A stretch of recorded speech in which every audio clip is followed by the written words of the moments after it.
being free isn't the easiest way to live in life.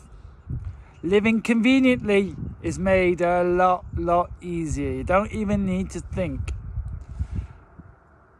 Still, let me tell you, being free means so much to me. It's not something I take for granted. And that's why, living on a slanted hill like I do, I feel proud every time I get up in the morning.